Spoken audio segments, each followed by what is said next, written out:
ऐश्वर्य सब कमाते हैं, यश सब कमाते हैं, और ये सब कमाने के लिए हम लोग पृथ्वी पर आए हैं, ये बिल्कुल मिथ्या बात है। नहीं, सुत दारा और लक्ष्मी पापी के भी होए, पापी भी कर लेता है ये सारे काम। हम में और पापी में अंतर क्या है कि उसने धन भी कमाया, ऐश्वर्य भी कमाया, यश भी कमाया, पर हमने इन सब के साथ साथ ठाकुर जी को भी पाया। ये विशेषता है। वो धन धन नहीं है जो ठाकुर जी से युक्त ना हो, वो यश यश नहीं है जो ठाकुर जी से युक्त ना हो, वो परिवार परिवार नहीं हो सकता जिसमें ठाकुर जी की भक्ति ना हो। इसलिए सब कुछ कमाना है संसार में, पर भक्ति युक्त होकर के, भक्ति की धारा से कमाना है, भक्ति के स्पर्श से कमाना है। तो वो उद्देश्य हमारा इन 3 दिनों में बने कि चौथे दिन जब यहां कथा विश्राम हो, उसके बाद आपकी स्थिति ऐसी हो जाए कि हंसना, बैठना, उठना, खाना, पीना, नाचना, कपड़े पहनना, सब में ठाकुर जी विराजमान हो, सब में। यहां कई लोग मुझको ऐसे दिख रहे हैं जो स्वरूप धारण, तिलक धारण करके बैठे हैं, और उनके तिलक से ऐसा लगता है शायद वो रोज ही लगाते होंगे। हाँ, आपके से। इसका मतलब क्या है? इनके रूप का आकर्षण दूसरों के लिए नहीं है।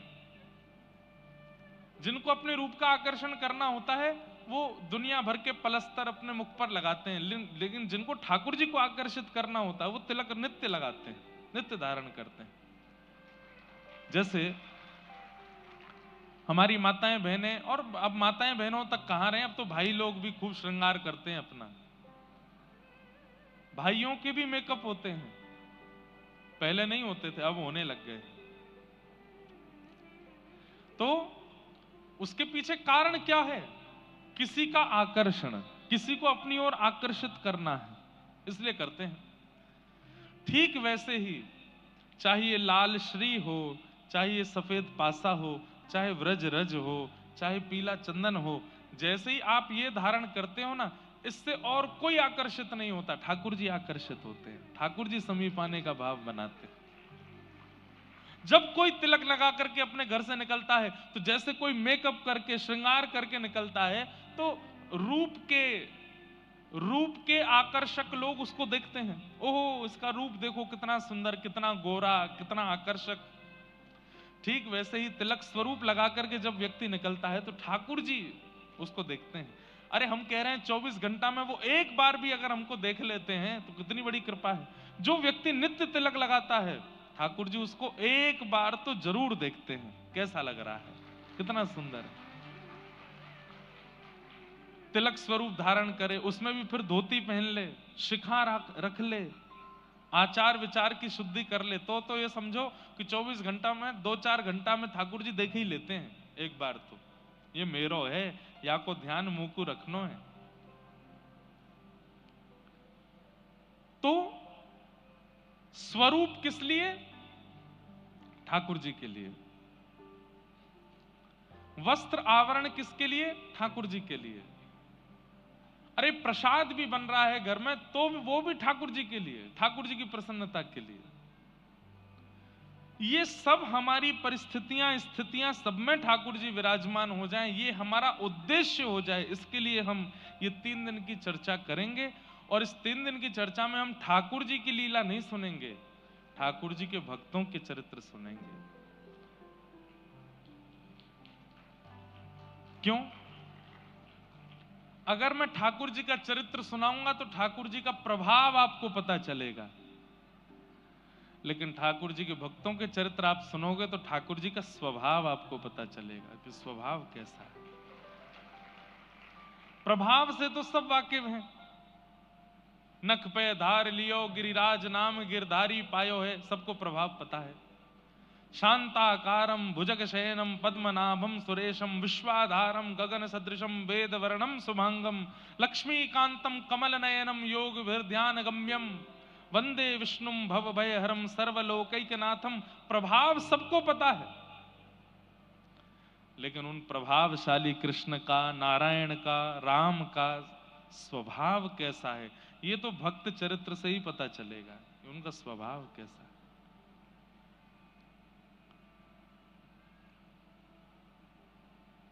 हमारे बरसाने से अभी आए हैं, तो बरसाने में एक किशोरी जी के भक्त हुए, उनका नाम था गुलाब। क्या नाम था? गुलाब। पूरा नाम तो उनका गुलाब खां था। वो भले ही जन्म से हिंदू नहीं थे,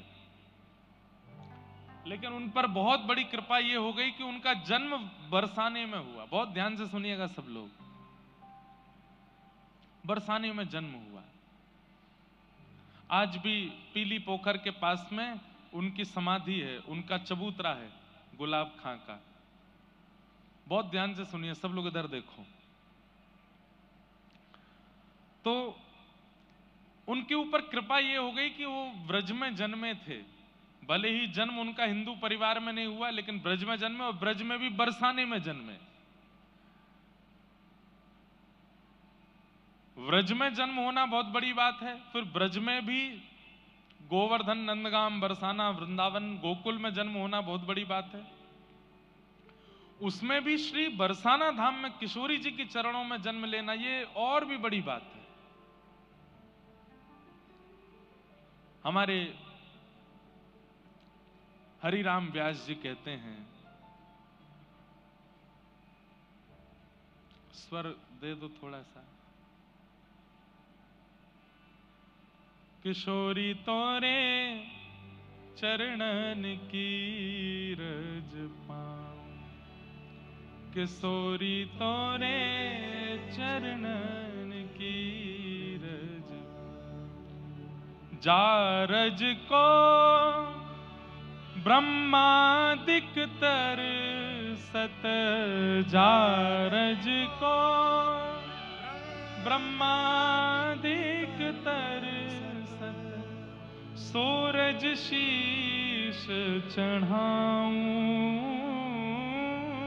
सूरज शीश चढ़ाऊं, किशोरी तोरे चरणन की रज पाऊं, किशोरी तोरे चरणन की रज पाऊं, बैठी रहूं कुंजन के कोने, सुन के गाइए, कुंजन के कोने श्याम राधिका गाऊं,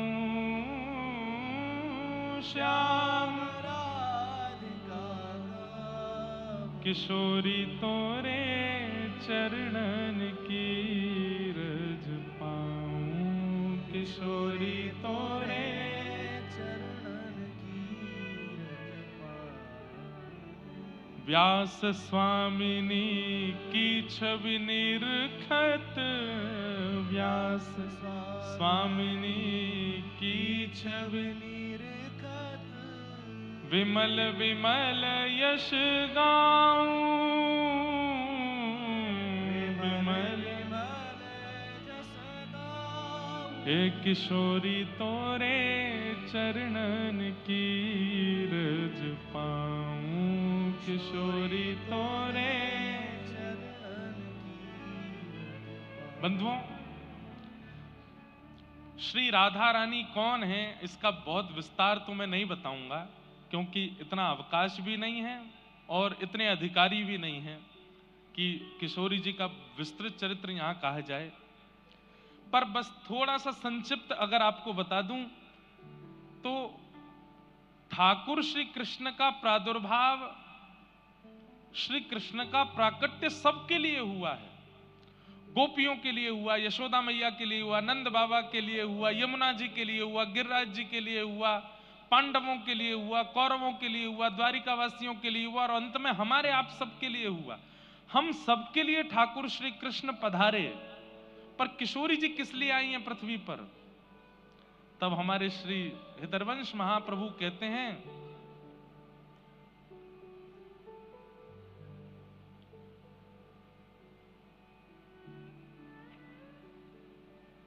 मोहन हित जन्म लियो श्यामा। ठाकुर जी के लिए जन्म लिया है किशोरी जी ने। किशोरी जी और किसी के लिए नहीं आई है, मेरे आपके लिए नहीं आई, वो केवल श्याम सुंदर के लिए आई हैं। और श्याम सुंदर की ही आह्लादनी शक्ति किशोरी जी हैं। वो ठाकुर जी को सुख देने के लिए आई हैं, ऐसी किशोरी जी। तो उनको समझना, उनका आस्वादन करना, ये हमारा विषय ही नहीं है। वो ठाकुर जी के लिए आई हैं, बस वही उनको जान सकते हैं। पर मैं और आप तो थोड़ा बस प्रयास कर सकते हैं। ऐसी हमारी किशोरी जी, हमारी राधा रानी। तो गुलाब खां, उनका जन्म हुआ बरसाने में। थे तो वो गैर हिंदू, लेकिन रोज जाते थे किशोरी जी की चौखट पे, क्योंकि भाई अब जहां जन्म लिया है तो वहीं से दाना पानी चलता है। हमारे यहां कहते हैं कि नाटक में भी करो ना भक्ति तो कभी कभी असली हो जाती है। तो गुलाब रोज जाते थे श्री जी के मंदिर में। संगीत के थोड़े निपुण थे, सारंगी बजानी उनको आती थी। तो हमारी श्री जी के महल में जब समाज होती थी तो समाज में सारंगी बजाते थे। और सारंगी बजा बजा करके इतना राधा नाम सुना था, इतना राधा नाम सुना था कि अब उनको आदत ऐसी लग गई कि वो बिना श्री जी के दर्शन किए, बिना राधा नाम सुने रह ही नहीं पाते थे। रोज जाते और अटारी पर जब समाज होती तो समाज में सारंगी बजाते। उनका ब्याह आदि हो गया और ब्याह के बाद एक लाली ने जन्म लिया।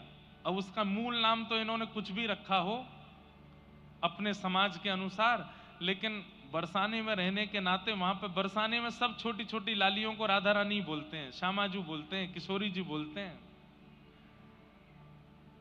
तो छोटी सी लाली का नाम इन्होंने राधा रख दिया, अपनी बेटी का नाम राधा रख दिया। थोड़ी सी जब बालिका बड़ी हो गई तो समाज में ये सारंगी बजाने ऊपर जाते थे श्री जी के महल में, तो राधा रानी को संग ले जाते थे, अपनी लाली को संग लेके जाते। और वहां वो लाली क्या करती, जब समाज होती, करताल बजती, मृदंग बजती, राधा राधा नाम की ध्वनि होती, तो इनकी लाली वहां नृत्य करती थी। और ये अपनी लाली को देख के इतने सिहाते थे, इतने खुश होते थे और रज रज करके सारंगी बजाते। इनकी लाली घूम घूम करके नृत्य करती श्री जी के महल में। समय चलता रहा, चलते चलते चलते एक समय आया, लाली थोड़ी बड़ी हो गई। अब बड़ी होकर के वो लाली जब नृत्य करती तो वहां के सब गोस्वामी समाज, सब लोग गुलाब जी को स्नेह देते थे। सबने कही, अरे भैया गुलाब, अब लाली तेरी या की उम्र है गई है, या को ब्याह कर दे। तो ये बात सुनकर के गुलाब जी बड़े बेचैन हो जाते कि मैं बेटी का ब्याह कर दूंगा तो फिर मैं किसके सहारे जीऊंगा। अच्छा, ये और लीला हुई थी कि जब इनकी बेटी ने जन्म लिया तो इनकी पत्नी पधार चुकी थी, केवल घर में पिता और पुत्री ही रहते थे। बहुत ध्यान से सुनो, किशोरी जी की कैसी कृपा। नित्य अपनी बेटी को देखते और वो नृत्य करती। सब लोगों ने कहा लाली का ब्याह कर दो, तो गुलाब जी और तो कोई बहाना नहीं देते, एक ही बहाना देते, मुझ पर व्यवस्था नहीं है, कैसे ब्याह करूं, ब्याह करने के लिए तो थोड़ी व्यवस्था होनी चाहिए। तो दो चार धनी मानी लोगों ने, बरसाने के कुछ वैष्णवों ने, ब्रजवासियों ने कही, हम सहायता कर देंगे, तुम ब्याह करो अपनी लाली का, इसका भी घर बस जाए। तो सबके ज्यादा कहने से गुलाब जी सबकी बात मान गए और पास के एक गांव के बालक से अपनी बेटी का ब्याह कर दिया। मन तो भारी हो रहा था, लेकिन जैसे ही बेटी विदा होकर के गई तो ये इतने बेचैन हो गए, इतने बेचैन हो गए कि पुत्री के बगैर अब कैसे रहूं। पुत्री का नाम क्या था? राधा। तो भक्ति जब आनंद में की जाती है, सुख में की जाती है, उसका प्रभाव इतना नहीं होता, लेकिन भक्ति जब विरह में की जाती है तो उसका प्रभाव लाख गुना ज्यादा हो जाता है। विरह में मतलब रोते हुए, बिलखते हुए, बेचैन स्थिति में जब आप किसी को पुकारते हैं तो वो पुकार इतनी पवित्र और इतनी शुद्ध होती है। इसलिए आप हनुमान चालीसा का नित्य पाठ करते हो, आपने अनुभव किया होगा। जो लोग रोज हनुमान चालीसा करते हैं, कैसे करते हैं? जय हनुमान ज्ञान गुण सागर जगत पिस्तुम लोक उजागर नाम दो बलनाम अंजन पुत्र नाम महावीर कुंद और सुमत के कौन जो राज सुबह कान कौन से कैसा। कई लोग तो इसी बीच में हाथ बजो ध्वजा विराज कांध मुंजन उजाय संघर्ष मन की नंदन देश बता महाजगवंदन विद्यावान गुणी अति चातुर नाम काज करे को तो प्रभु चरित्र सुनवे को रसिया राम लगो। इशारे में सब बता भी देते हैं रोज करने वाले, लेकिन जैसे ही उनके जीवन में संकट आता है उस दिन हनुमान चालीसा कैसी होगी?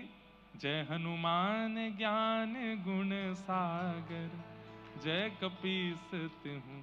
ए भाई 10 मिनट मुझको कोई नहीं छेड़ना, मैं हनुमान जी की आराधना कर रहा हूं। क्यों? क्योंकि पीड़ा में, संकट में, व्यक्ति जब संकट में होता है, पीड़ा में होता है, विपत्ति में होता है, तो उसकी स्मृति, उसका भजन अति पवित्र हो जाता है। बालक अपने माता पिता से भली सीधे मुंह बात नहीं करेगा, लेकिन जब बालक के जीवन में संकट आ जाता है तो रात में जाएगा माँ के पास, माँ आप बताओ ना मैं क्या करूं, माँ मुझे अपने पास ही सुला लो। बोले अच्छा अब तो तू इतने साल से तो सोया नहीं मेरे पास, अब मेरे पास मेरी बड़ी याद आ रही तेरे को। संकट में, विपत्ति में, पीड़ा में प्रेम पवित्र हो जाता है, आराधना पवित्र हो जाती है। तो आज तक तो राधा राधा बोलते थे क्योंकि बेटी का नाम राधा है, लेकिन वही बेटी अब जब ससुराल चली गई तो गुलाब खां की स्थिति ऐसी हो गई, अब विरह में पुकारने लगे, राधा राधा मेरी राधा। ऐसे पुकारने लगे कि निकुंज में बैठी हुई निकुंजेश्वरी श्री राधा रानी व्याकुल हो गई, उठकर के सिंहासन से जाने लगी। ललता विशाखा ने कहा कहां जा रही हैं स्वामिनी जी? राधा रानी बोली मेरा भक्त मुझे बुला रहा। बोले आपको नहीं बुला रहा है, अपनी बेटी को बुला रहा है। किशोरी जी बोली इसकी बेटी का नाम राधा कितने साल पहले रखा गया? बोले 18 साल पहले। और मेरा नाम राधा कितने साल पहले? बोले 5000 साल पहले। तो बोले किसका नाम है राधा? बोले मेरा नाम है। बोले भले ही कुभाव से पुकार रहा है, मैं तो जाऊंगी। वृषभानु की किशोरी सुन गई आहूत भोरी, प्रीत जान कहू थोड़ी तोहे राखेगी शरण, मन भूल मत जइयो श्यामा प्यारी के चरण, मन भूल मत जइयो राधा रानी के चरण। ऐसी हमारी किशोरी जी बड़ी भोली हैं, बड़ी सीधी हैं, बड़ी करुणामयी हैं। ललिता विशाखा बोली अरे स्वामिनी जी आपको नहीं बुला रहा है, वो अपनी बेटी को बुला रहा है। बोले कुछ भी हो राधा नाम मेरा है, मैं तो जाऊंगी। और स्थिति ये हुई कि गुलाब खां इतना बेचैन हो गया अपनी बेटी की याद में कि तुरंत बरसाने से निकल करके उसके गांव जाने लगा। तभी किशोरी जी उसकी बेटी का रूप धारण करके बीच मार्ग में आ गई और आकर के कहा पिताजी। अरे बेटी तुरंत दौड़ करके अपने हृदय से लगाया। आज जैसे अपनी पुत्री को हृदय से लगाया तो ऐसी अनुभूति उसको जीवन में कभी नहीं हुई जैसी आज हो रही है, क्योंकि किशोरी जी हैं, लाली नहीं है उसकी। पिताजी इतनी धूप हो रही है, इतनी गर्मी हो रही है, आपको प्यास लगी होगी, तुरंत अपना पानी जल लेकर के आई किशोरी जी, पिला दिया। पिताजी एक बात आपको समझाऊं। अब देखो किशोरी जी ये नहीं चाहती कि ये बरसाना छोड़ करके जाएं कहीं भी, तो क्या बोली, पिताजी आप रोज रोज मेरी ससुराल आओगे तो ससुराल वाले मुझे बहुत कष्ट देंगे। बोले कैसा पिता है तेरा, रोज आ जाता है, रोज यहीं आ जाता है, इसलिए पिताजी आप मत आया करो। मैं आपको वचन दे देती हूं, जब आप ऊंचे स्वर में करुण होकर के मुझे पुकारोगे राधा राधा राधा मेरी लाली राधा, मैं तुरंत आ जाया करूंगी, मैं आ जाया करूंगी। अब गुलाब खां के लिए किशोरी जी नहीं बोल रही हैं, गुलाब खां को तो अपनी बेटी दिख रही है। बोले मेरी बेटी कह रही है, अच्छा लाली तू आ जाएगी? बोले हाँ। और वही होता, गुलाब खां जब जब पुकारते किशोरी जी पुत्री का रूप धारण करके आ जाती और आकर के बैठ जाती उनके पास। सोचिए, ना यज्ञ है, ना अनुष्ठान है, ना किसी भी प्रकार का कोई तप है गुलाब के जीवन में, केवल और केवल विरह भाव से करुण भाव की पुकार है।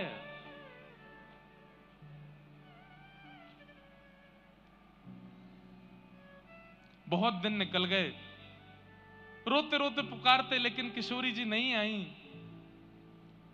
तो जब पुत्री नहीं आई तो मन में सोचने लगे, मुझसे तो मना कर दिया कि मेरे ससुराल आना नहीं, और आप पुकारोगे तो मैं आ जाऊंगी, अब इतने दिन से बुला रहा हूं आ नहीं रही है। तो श्री राधा रानी की चौखट पर पहुंच गए, अर्धरात्रि में जाकर के सिंह द्वार पर बैठ गए और वहीं बैठ करके रोने लगे, मेरी राधा, मेरी राधा, राधा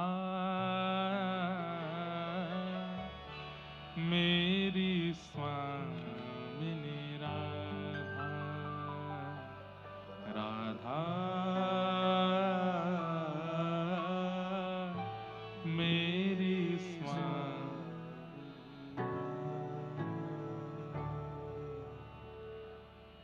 पुकारने लगे। और जैसे ही पुकारा, इतने में ही श्री किशोरी जी प्रकट हो गए। 3 दिन से कुछ खाया पिया नहीं था गुलाब खां ने। और किशोरी जी प्रकट होकर के बोली, पिताजी का भयो, आप काई को इतने परेशान है रहे? अरे लाली मैं तुमको कितनों बुलायो, तू काई को ना आई? बोले पिताजी अब आ गई ना। बोले पिताजी बहुत दिन हो गए आपने सारंगी नहीं बजाई, अपने एक सारंगी बजाओ, मैं नृत्य करूंगी। अर्धरात्रि का समय, तुरंत गुलाब खां सारंगी लेकर के आए, बजाने लगे। और छोटी सी उस आंगन में किशोरी जी ही राधा का रूप धारण करके, मतलब उनकी पुत्री का रूप धारण करके नृत्य कर रही हैं, और श्री गुलाब खां सारंगी बजा रहे हैं।